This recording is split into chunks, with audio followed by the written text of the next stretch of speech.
Hey, First Baptist Church, it's good to see you today. My name is Jason Gish, and I am the missions pastor here at our church. And I want to introduce to you some of our partners up in Seattle. We have Keith Carpenter and Josh Willet. And well, I've said their names, but I'll let them introduce themselves. Right on. Yeah, I'm Keith Carpenter. I'm lead pastor and lead planter here at Epic Life Church. Yeah, and I'm Josh Willet. I get to serve as the missions coordinator here and also work with our coffee company. That's awesome. Guys, I'm so glad that you're joining us today. So you guys serve up in Seattle. So tell us a little bit about Seattle. I mean, how did God lead you there? I mean, why Seattle? What's happening up there that you wanted to be a part of? Yeah, absolutely. You know, I love telling the story of this, but I'm sure you don't have enough time for this story. But really, God called my wife and I out of Minnesota. We were part of a college ministry there and leading that. And in 2008, tapped our shoulders and sent us to an urban setting in Seattle. We're coming right out of a very rural setting in Minnesota, and he plopped us down here in the city to start the church. And so we've been learning and discovering what that has been throughout these 12 years. Just actually celebrated our 10th year anniversary last October. So really excited about that. And there's a lot to that because most churches don't actually make it past year 5. And First Baptist Belton has been a huge part of that. Just the longevity of the partnership has been terrific. And it's really what has sustained us here in a city that it's just incredibly hard to do ministry.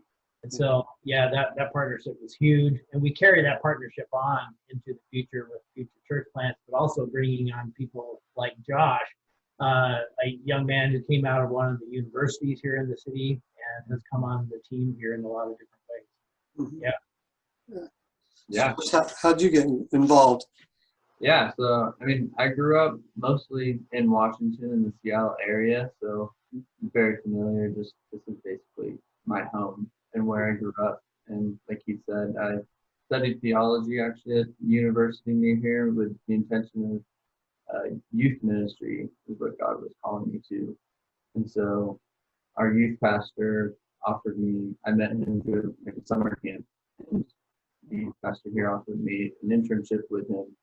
And I think like from day one, I was just strongly felt God just calling me to stay at Epic Life. And at first, I was a little confused, like, I feel like I'm supposed to be a youth pastor. Like, there's already a youth pastor here. What do you want from me here, God? But he just has opened so many doors in the coffee company and doing missions. I never thought I'd find myself here, but I was called me to stay at Epic Life in Seattle. It's been awesome. That's awesome. About 3 years now. So whether it is 10 years or 3 years, you know, what have you seen God do there through Epic Life Church there in North Seattle? Oh, wow. So much. Loaded question. Where do we start? Yeah. Well, you know, God has called us to a very specific location here in Seattle, and it's a corner of a very busy street with a lot of human tragedy on it, from homelessness to sex trafficking to the addicted community, but also a lot of businesses, a lot of opportunity to lead with the gospel in kind of the social justice land we find ourselves in as well, but leading with the gospel. And so we've seen so many people come to know Christ, but also a big part of it is the opportunity to lead with the gospel in situations where the culture is leading with just experience, emotion, and feeling.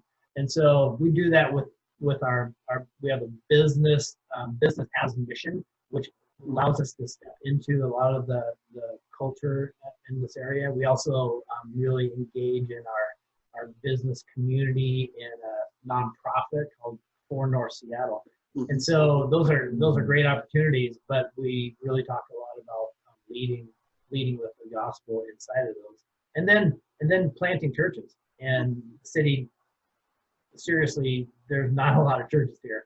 And I get to go to Texas once in a while, and there are literally churches on every corner, right? So here you have Starbucks in every corner. And we're looking for opportunities to plant more churches with this vision of being part of planting 100 churches in the city of Seattle. And so we've gotten to do that, bringing interns on and then sending them out, sending them with part of Epic Life as well, and then continuing that relationship. I can keep going forever. I'll let Josh talk a little bit. Sure. Yeah. I think one of the biggest things just that I've seen that God has done here is just the unity kind of the churches, especially in North Seattle. With other church plants we've helped, and then also with churches that have already been here and been established here. There's started North Seattle United, which is a bunch of churches in North Seattle. We get together. Well, we usually get together once a year. Minus COVID. But and even so, like we've started a prayer group in that too, where we meet once every other month, I believe, and just pray for the city and pray for the churches. And it's kind of amazing. I haven't seen that in my experience, my short-lived life so far, just how unified these different churches from different denominations and different backgrounds coming together for the sake of this city and seeing Jesus' name spread in the city. That's been one of the coolest things that I see God doing. Yeah. I know First Baptist, I'm not sure if you're aware, not everyone would be aware that we were able to send a small team in 2019 to Epic Life Church. And I'm sure if I had those folks here on the Zoom call, they could go on for hours as well. Just in their short 4 or 5 days that they were there, all the things they saw God doing. But as much as that, I mean, they were so impressed with you guys, with your heart and your love and your compassion for your city and for those that are there. And some of the stories I got to hear of just your loving people unconditionally, and your passion for the gospel, and coupling those two things together, the work that you guys are doing there just is amazing. And so thank you for just letting us last year have a small part of that. And I wish we could have come this year. Just with COVID, everything is in the kind of in the flux. So Jason, I would just say, kind of adding to that, it was such a privilege having you all up here with us, connecting with us. And often, I was just talking recently about how Elijah went to God and going, okay, God, I've done everything you wanted me to do, and I'm the only one left. Yeah. And God reminding him, no, there's still 7,000, right? And sometimes in the city, I look at the beginning of John where the light came into the darkness, and the darkness didn't understand it but couldn't overcome it. And we are really, in so many ways, just in a dark corner of this nation. And the light is shining, and sometimes we feel like, does anybody get this? Is there anybody out there who gets this? And so when a team like First Baptist Belton comes in and just ministers along our side, it gives us this, hey, somebody is with us. And it's powerful, and it's probably, I don't know, I hope it's good for the churches that come, but it really encourages us and gives us this opportunity to know that there's Christians around this country that still are walking next to us. And the church, you guys have continued with us for many years. What's typical in church plants is, hey, we'll support you for 3 years, and then your funding should be there and you should be fine. We're in Seattle, Washington, where it's incredibly expensive, and nobody wants us here. And so long-term partners become so necessary. That's why we're still here. We're certainly thankful for your partnership, and while we couldn't come this year, you guys need to know that there are a lot of people praying for you. And so with that, kind of coupling ways that we can pray for you and what you see in the coming days for ministry. So what do you see coming up that we should be aware of, and how we can pray for you? Yeah, great question. You got something to start with? I can think one thing off the bat is our coffee shop. Our coffee shop is we're trying to get a brick and mortar location right now and working on just working on just really we've been asking God to open that door for years now, and it's I think we're getting close and getting excited about that, and just praying for I mean even the timing that works out with everything, the world hopefully opening back up well, near along the same time that we're able to, and that space I mean it can just open up so much with ministry we're able to do even within that space itself. It's just another place where we can gather and talk to people, and especially people that we wouldn't see come into our church building, and a place to and they're there for coffee and we can serve them coffee and give them a smile, but we can also talk to them and build relationships that way, which is amazing. Yeah, one of the things that God has called us to do is create this business as mission opportunity. And so the coffee is part of that. And it's just given us a ministry arm into our neighborhood. That's a little under the radar for sure, but we're serving our community so well that when people find out it's under the radar, it's not a big deal anymore. And they realize we've been loving on them and actually sharing the gospel with them. They don't even know it yet. And so that's a huge prayer request right now as we step into the future of this. And it's a big step. It seriously is, and pretty uncommon as we found out. But it's definitely where God's calling us to go. And of course, also, you can pray for us just like everywhere. We're in this cultural moment, and COVID-19 is one thing. Add that to the cultural moment we found ourselves in with race, and in Seattle, in the Northwest, Seattle, Portland area, it's pretty off the hook what's happening in the city. And all the pastors of the city are going, what do we do? How do we engage? When do we engage? How do we speak this without siding with some kind of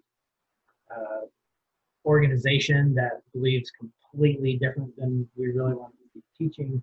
And so we live in a very diverse city. We're a small church that's very diverse as well. And so that just, we need the spiritual wisdom, spiritual insight to navigate this well. And I think God's doing that, but man, it's tough, as you guys probably realize.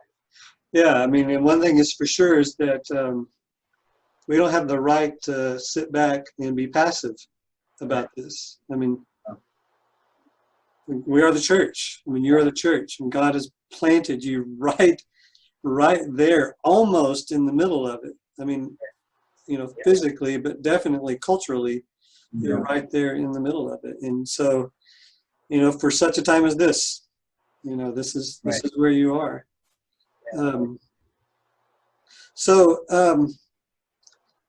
I want to shift the discussion just a little bit over toward the missions aspect, and in particular, the North American Mission Board.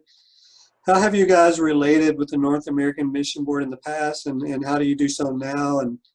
And tell me a little bit about that. Yeah, NAM has been very, very instrumental in planting for sure back in 2008, and we're part of their support for about 3.5 years. And now we've kind of turned a corner. As Epic Life, we're a church planting hub in North Seattle. And so we're partnering with them to be able to continue planting churches in the city. So how does that look? When a planter comes to the city, our hope and our goal is that they come to Epic Life or one of our other partner churches and the planter will spend 1.5 years with us, so we can help them get acclimated with the city, get their grounding, get their community, be part of a staff team that's already here and understands the city, and then we're able to send them out when the time comes with people and with resources. And NAM's a big piece of that. And yeah, with this stuff, church planting in the Northwest would be impossible without an organization. like the North American Mission Board, just with the cost, but the resources and people resources and connection are just vital. Yeah, so that's moving. We're able to walk with it quite a bit. So awesome. So I want to give you one more chance, just in terms of prayer and anything specific, maybe even personally for you guys, for you or your families, or just your next steps. Is there anything specifically that you would like our church or members to pray for?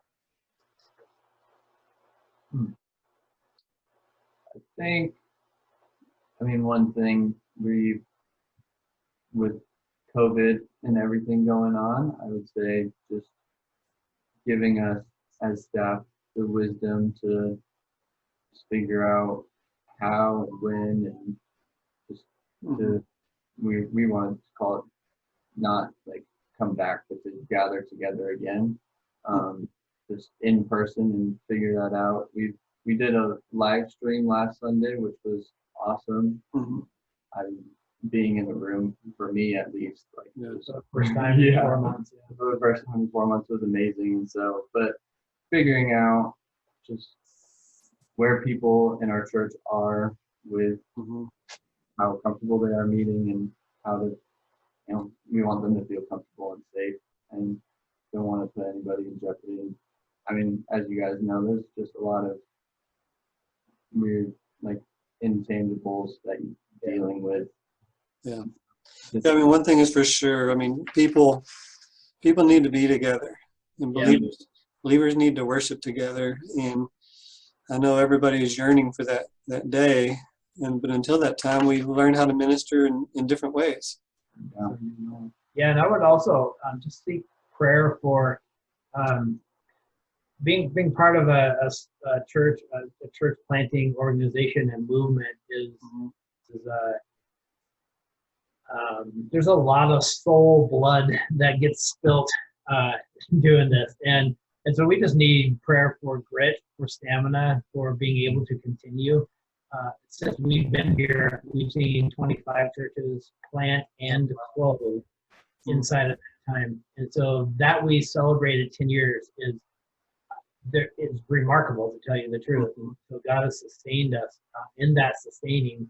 We just need His sustaining power, and coming from the prayer of the saints around the country is so important. And that's all staff, not just lead pastor, but our staff, super volunteering, making a little bit of money just to kind of continue doing what God's called us to do. And so we covered those prayers. Okay. Well, guys, thank you so much for being with me today and sharing with First Baptist Belton just your hearts and where you've been and where you're headed and what God is doing. So I appreciate you so much. I'm excited for our partnership in the future. Okay. Thank you, guys. Y'all have a good day.